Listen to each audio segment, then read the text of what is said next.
On the topic of imports, let's import some topics. So I've got 10 SNS topics here because I want to demonstrate a bit of an easier way to import lots of resources at once. If we did a CDK import right now, we'd get a wizard and we'd be asked to provide the identifier for these 10 topics. In the case for an SNS topic, it's an ARN.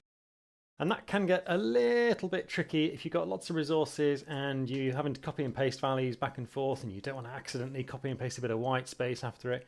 And if you get through this big long list and you make one little mistake, you can't go back in the wizard, you can't undo. So let's see what we could do if we're trying to do a bulk import like this. So I'm going to do an npm run import. I'm going to add the 2 dashes to say that we're going to provide the following arguments to CDK, not to npm, and then we're going to do -- help. Right at the bottom of the help for the import command is record resource mapping. So let's pop that in here and then specify a file name. So we can call that, I don't know, inputs.json, for example, and we'll see what happens.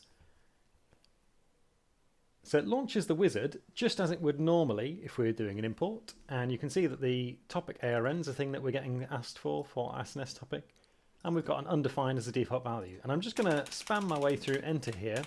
I'm not going to worry about those having the right value or even a valid value. And it's created a file for me called inputs.json because that's what we specified in the command.